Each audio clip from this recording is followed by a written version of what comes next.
ଏଇଟା ତ ଆମର କୌଳିକ ବୃତ୍ତି ଯେହେତୁ ଆମେ ଚିତ୍ରକାର ପରିବାରର ତ ଆମର ପ୍ରଥମେ ହଉଛି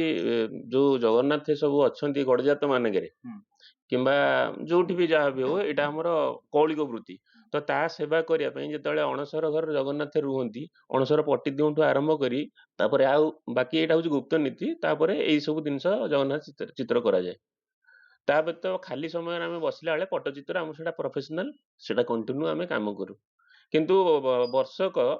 ଯେତେବେଳେ ଆସେ ଆମ ଜଗନ୍ନାଥଙ୍କ କାମ କରିବା ପାଇଁ ଆମକୁ ଗୋଟେ ମାନେ ଆଗ୍ରହ ସହିତ ଆମେ ଅନେଇକି ବସିଥାଉ ଯେ ଆମେ କେମିତି ଠାକୁରଙ୍କ ଟିକେ ସେବା କରିବୁ। ତ ସେଇଟା ଆମକୁ ଖୁସି ଲାଗେ। ତ ସେଥିପାଇଁକା ଯୋଉ ମାନେ ଏଇଟା ଆମ ପାଇଁ ଜନ୍ମ ଯେମିତି ବ୍ରାହ୍ମଣର ଗୋଟେ ପୂଜା କରିବା ଧର୍ମ ଏଟା ଚିତ୍ରକାର ଆମର ଗୋଟେ ସେବା ଅଛି ବୋଲି ତ ଆମେ ସେଥିପାଇଁକା ଏଇଟାକୁ ମାନେ ଗର୍ବ ତ ମାନେ କହି ହବନି ତାର ମାନେ ଗର୍ବ ତ ଅଲଗା କଥା ଯେହେତୁ ଆମେ ତା ସେବା କରିବା ପାଇଁ ଲୋକମାନେ ତା ସେବା ପାଉନାହାନ୍ତି ତ ତା ସେବା କରିବା ପାଇଁ ସେଇ ମାନେ ହାତରେ ଧରିକି ଯେମିତି ଆମର ଘରର ଗୋଟେ ଯେମିତି ସଦସ୍ୟ ଭଳିଆ ସେ ଲାଗନ୍ତି। ମାନେ ମନ୍ଦିରର କାମ ହେଲେ ମନ୍ଦିରକୁ ଯାଉ ଯୋଉମାନେ ମାନେ ଘରକୁ ଆସନ୍ତି କେତେବେଳେ ମାନେ ଘରେଇ ମୂର୍ତ୍ତି ତ ଘରେ ବସିକି ଆମେ ତାକୁ ରହିଲା ଠାକୁରଙ୍କ କଥା ପଟ୍ଟଚିତ୍ର ଉପରେ କିଛି କହିବେ ଯୋଉଟା କି ଆପଣ ରାଷ୍ଟ୍ରପତି ପୁରସ୍କାର ପଟ୍ଟଚିତ୍ରଟା ଆମେ ଆକ୍ଚୁଆଲି ଜୁଲାଇ ଗତ 2025 ଜୁଲାଇରେ ଯାଇଥିଲୁ ରାଷ୍ଟ୍ରପତି ଭବନ ସେଠି ଆମର ଗୋଟେ କ୍ୟାମ୍ପ ଥିଲା ତ ସେଠି ଆମେ ଓଡ଼ିଶାକୁ ପ୍ରେଜେଣ୍ଟ କରିବାର ଜଗନ୍ନାଥ ସଂସ୍କୃତି ଏବଂ ଆମର କଳାକୁ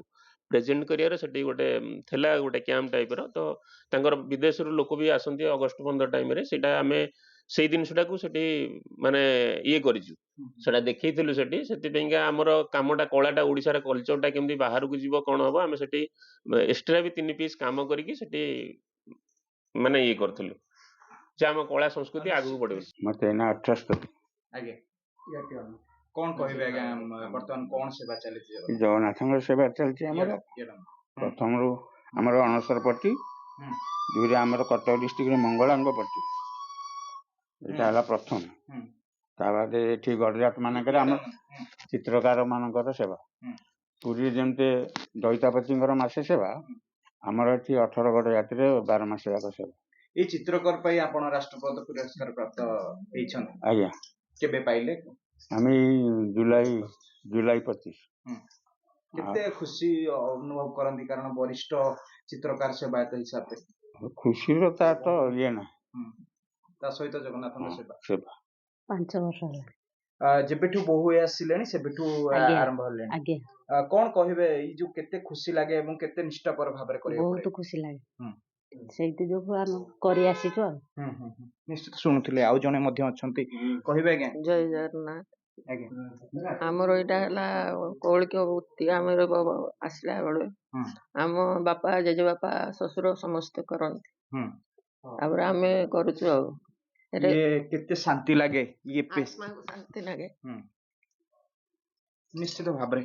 ଶୁଣୁଥିଲେ କହିଲେ ବି ଆଖିରୁ ଲୁହ ଆସି ଯାଉଛି ଅଛନ୍ତି କୁନି ଚିତ୍ରକର ଯିଏକି ସେବାୟତ ବୋଲି କହିପାରିବେ ଏବଂ ଚିତ୍ରକଳ ଚିତ୍ରଶିଳ୍ପୀ କେତେ ଜଗନ୍ନାଥଙ୍କୁ ଭଲ ପାଅ ଏବଂ ଯୋଉ ଚିତ୍ର ଆଙ୍କ ଜଗନ୍ନାଥଙ୍କ ପାଇଁ ତ ମନରେ ବହୁତ ଭଲ ପାଇବା ଅଛି ଏତିକି ସୁଯୋଗ ପାଇଲି ଜଗନ୍ନାଥଙ୍କ ସେବା କରିବା ପାଇଁ ନିଜକୁ ବହୁତ ଖୁସି ଲାଗେ ଆଉ ବହୁତ ଧନ୍ୟବାଦ କରେ।